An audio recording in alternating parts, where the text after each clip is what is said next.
On February 24, 1989, 337 passengers boarded a Boeing 747 at Honolulu International Airport on a one-way flight to Auckland, New Zealand. Just 17 minutes into their flight, an engine-shattering explosion occurs, forcing a massive hole to be opened in the right side of the plane. The sheer power of the air pressure caused by the explosion sucks 9 passengers in their chairs right out of the cabin. Oxygen masks deploy to the pilots and remaining cabin members, but they're not working. The air pressure is far too much. As the plane begins to take a dive, pilots begin to notice the engines catching fire on the right wing of the plane, and they're losing control of the systems most crucial to their survival. Can these pilots do the unthinkable and get this plane back on the ground, or will they meet their end? This is the haunting story of United Airlines Flight 811. February 24th, 1989, 1:52 a.m. 355 people board United Airlines Flight 811 for an 8-hour scheduled flight from Honolulu, Hawaii to Auckland, New Zealand on a Boeing 747 Model 122, most commonly referred to as Queen of the Skies. The 20-year-old model was not top of its class anymore, however. In fact, it was known that the model lacked the fuel efficiency of its modern counterparts. But this fact would prove to be irrelevant to the matter, as the plane's crew had no idea that its true fatal flaw lay dormant until the plane began to take off. Among the people who boarded were the 3 cockpit crew members: Captain David Cronin, a 59-year-old pilot who was on his second-to-last flight of his strongly tenured career. On his right, his co-pilot, First Officer Gregory Allen Slater, a pilot who had worked on Cronin's side for over 20 years. And behind them sat flight engineer Randall Thomas, the man who first realized what had happened in the cabin. Between these 3 men, over 60,000 total flight hours, most of which were spent in the cockpit with one another. In less than 20 minutes, these experienced pilots would have to throw away everything they've ever known and use sheer instinct and on-the-fly aviation knowledge to solve multiple critical failures and get this plane back to Earth with as minimal casualties as possible. Just before the clock struck 2 a.m. local time, the flight crew pushed back from the gate in Honolulu and made their way down the taxiway for takeoff. As the flight entered the sky, the pilots made note of a pattern of convective weather along their route and sent a request to air traffic control for a route deviation. As the plane swung its route to the left of the clouds, the storm inched closer, and as a precaution, the pilots did not turn the fasten seatbelt sign off, as they were worried about the turbulence. But little did they know this decision would save hundreds of lives in just a few short moments. Just 17 minutes into the flight, passengers seated along the right side of the business class began hearing strange noises and noticed that the floor had started to shake violently. Just as passengers started to realize something was wrong, pure chaos ensued. The wall blasted open with a deafening bang so loud that it shook the pilots and passengers to their core. "What the hell was that?" Captain Cronin asked his colleagues. "I don't know." Flight engineer Randall barely responded when another explosion wrecked their ears. As the blasts ensued, the concurrent communications stopped recording for a total of 21 seconds. No communication to air traffic control. In the cabin, complete power failure and total darkness as the lights flicker and shut off. The 32 square meter hole sucked rows 8 and 10 clean from the vehicle. Along with them, 8 passengers who would be swallowed by the dark of the night and spit out over the Pacific Ocean. They would never be seen again. Captain Cronin's voice can be heard on the cockpit voice recorder saying, "Call the flight attendant. We're going down." "Okay, emergency descent," said Cronin. Official incident reports indicate that the United Airlines Flight 811 had experienced an explosive decompression after it climbed beyond 22,000 feet. The lower lobe cargo door of the aircraft had opened slightly during their ascent, and caused catastrophic damage to the composite fuselage material adjacent to the door. What was a routine flight has now turned into a harrowing nightmare. But little did the flight crew know, it was only going to get worse from here. A siren sounded in the cabin, an altitude warning that would drop oxygen masks to the crew and passengers. "Put your mask on, Dave," Slater said to his captain. "I can't get any oxygen." Cronin yelled. "You okay? Are you getting oxygen?" Slater asked Thomas. "We're not getting any oxygen." "No, I'm not getting oxygen either," said Flight Engineer Thomas. Captain Cronin knew immediately what this meant. The explosion caused by the decompression of their underbelly maimed their oxygen supply at 22,000 feet in the air. But he had no time to process, only act. At 22,000 feet, humans can only last a few minutes without oxygen before they pass out, meaning if they didn't push for safe altitude, their impending doom was almost certain. Inside the cabin, flight attendants wasted no time and began moving around the cabin to hand out portable oxygen bottles. But it was too late. Passengers within the cabin had already begun feeling the nauseating effects of hypoxia. Back in the cockpit, just a few moments later, Flight Engineer Thomas shouted, "The cabin's 15. United 811 Heavy, say your altitude now." The ATC asked. "United 811 Heavy, we're out of 15.5. The first officer responded to the call. He then turned to the captain and yelled, "Go through the procedure for number 3. I think we blew a door or something. Tell the flight attendants to get prepared for an evacuation," Captain Cronin said. He then turned to the flight engineer. He said, "We don't have any fire indications." "No, I don't have anything," said Thomas. Although there were no fires indicated within the cockpit, passengers would later confirm that there were indeed flames coming from the right wing of the plane. "Okay, we lost number 3. Cronin confirmed again. "Let's shut it down," Cronin decided. "There's no N1. The pilots quickly went through their engine shutdown checklist, which stabilized the aircraft's violent vibrations coming from their right wing. Standard protocol calls for pilots to lower their landing gear in this process in order to keep the plane from gaining too much speed during their descent. But because of the blown fuselage and cargo door, pilots were afraid to put any more strain on the aircraft, so they kept them up. They were now in control of a Boeing 747 running on just 3 engines. Their crew then contacted air traffic control to get everyone on the same page.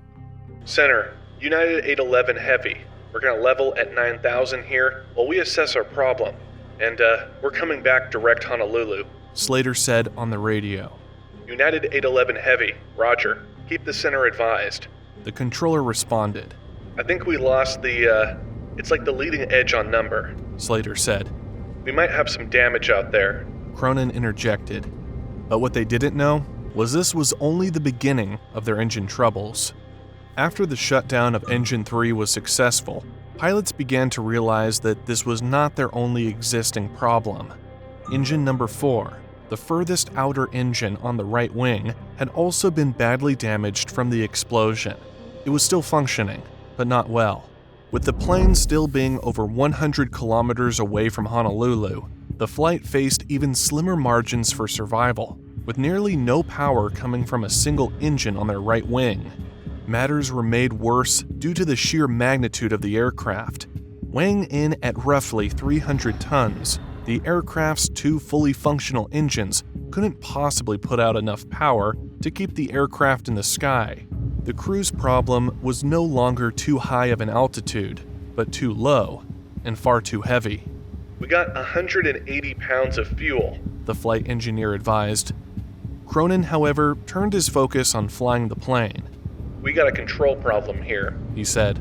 "Do we?" Slater responded. "Start dumping the fuel." Slater told the flight engineer. "I am dumping," Thomas answered.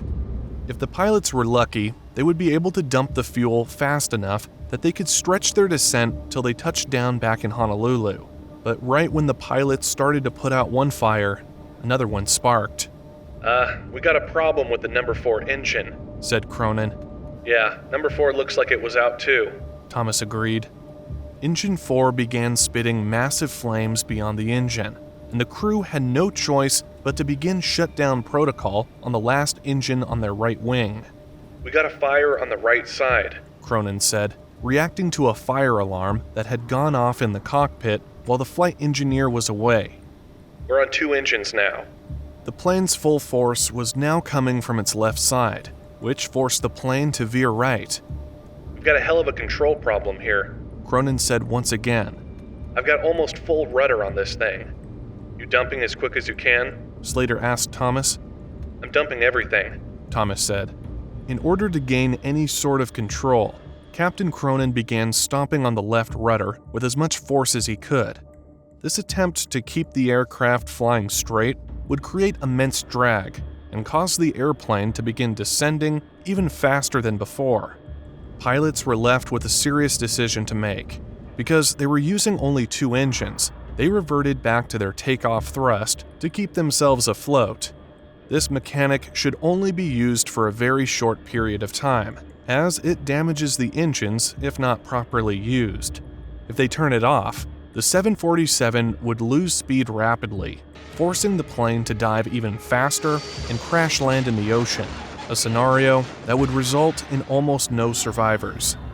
"Can you maintain 240 knots?" Slater asked. "Yeah, just barely," said Cronin.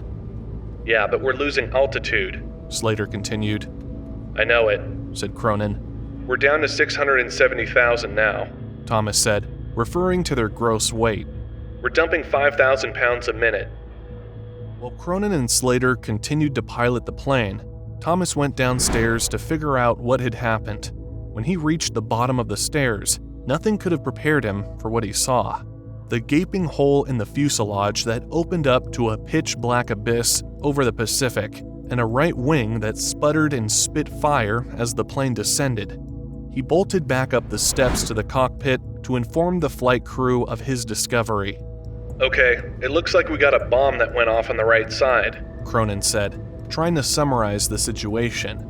"The whole right side is gone, from about the 1 back to, Anybody?" Slater asked, wordlessly conveying his apprehension. "Some people are probably gone. I don't know." Thomas responded in shock. "You got 250 knots now," said Slater. Cronin was yet again faced with another dilemma. He had reached the maximum recommended speed for this descent. Any more speed than this, and it could tear the frame of the plane apart. But any less than 240 knots, and he could lose control of the plane entirely, all while trying to maintain a steady descent less than 60 miles from Honolulu in complete darkness. But Cronin's lack of engines wasn't his last issue. In fact, it wouldn't be until he was nearing Honolulu International Airport that there was more than what originally met the eye. When the cargo door decompressed and the fuselage was ripped open, debris flew off in large pieces, severely damaging the leading edge flaps of the failing wing, lodging debris in the vertical and horizontal stabilizers. This debris caused the leading edge and stabilizers to be dented and torn apart, affecting their ability to slow the plane down during landing. If the plane were to come in without its flaps properly positioned, it would touch down at a speed that would rip the plane apart on the runway. Captain Cronin had been cleared down to 6,000-foot altitude, but his plane was already far below that. As they neared 4,000 feet, the panic that they might not make it truly set in. "I don't know if we're gonna make this," Captain Cronin said. "I can't hold altitude." "Okay, well we have 24 miles to go, and we're drifting down slowly, so..." Slater said. "You're gonna make it," Thomas chimed in, adding encouragement. The crew still had a long shot from landing safely. With damaged flaps, they would have to experiment with angles available to them to get the maximum wind resistance. At 5 degrees, the flaps would clock them coming into the runway at just about 190 knots, far too fast for an average landing of about 150 knots. The team was forced to continue experimenting in the last 17 miles of their descent, pushing the flaps to 10 degrees, which got their speed down enough to comfortably land the bird on the longest runway. Thomas picked up the public address system, which was by now working, and addressed the passengers. have about 2 minutes until we touch down," he said. "We will be evacuating upon touchdown, once we come to a stop." But the crew still had one last problem to figure out. Can we use the landing gear? With the state of the passenger plane, would the landing gear even come down? And if it would it even hold the plane up? Or even worse, would the plane be able to handle such immense pressure after all it has been through? "We have all our hydraulic systems," Thomas commented. "That's a plus," Cronin replied. A great sign. This meant that the plane's brakes would most likely work as normal. The captain proceeded to intercept the gyroscope as they were just moments from touchdown and began running down their checklist for a 2-engine approach. "We're on." When the aircraft managed to slow to a stop on the runway, Captain Cronin initiated the evacuation process, deploying all 10 slides along the sides of the plane. 328 passengers evacuated the plane, with a total of 38 people injured, and half coming from the post-touchdown evacuation. All parties injured recovered within a few short days. Unfortunately, investigators found that a 9th party had when the fuselage exploded open. They determined that the person was likely dislodged from their seat due to an improper fastening of their seatbelt. Unfortunately, none of the 9 passengers lost in this horrific accident were ever found. The Queen of the Skies had finally touched down on Honolulu International's longest runway, the same aerodrome that it had taken off from originally. The cockpit crew and flight staff showed incredible courage and unwavering strength in their efforts that saved hundreds of lives. The feat of bringing a crippled plane back to the ground is no easy task, but investigators were curious as to what had possibly happened. After the cockpit crew had mentioned their belief it was a bomb, they were determined to figure out if this was an act of terrorism or a functional plane gone defective. What they found was even more troubling than they could have imagined. Ground crews at the HIA had failed to properly maintain the locks on the door of the plane, and after improper closing of the door, they had actually broken the locking mechanism entirely, meaning that the plane's cargo door had actually never entirely closed in the first place. And when the plane took off from the ground and began to pressurize, the door exploded open, ripping a massive hole in the side of the plane. While all of this was true, one of the victims' families did not like the conclusion that was brought forward from the investigation done on the plane. So they did their own private investigation, and what they found was even more unbelievable than the previous explanation. Boeing had been receiving complaints about 747 doors randomly bursting open during flights going back all the way to the 1970s.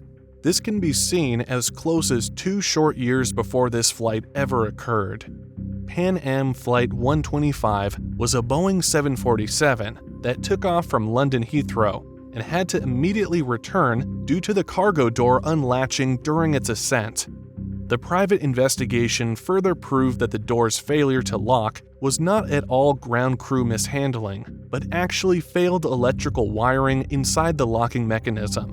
When Navy scientists located the door in the Pacific 2 years later, the investigation's findings of faulty electrical wiring were proven to be correct, and in the face of these conclusions, the National Transportation Safety Board were forced to change their position. Since the recommendation to replace all cargo door locks on Boeing 747 Model 100s by the NTSB, there have been no similar occurrences to date.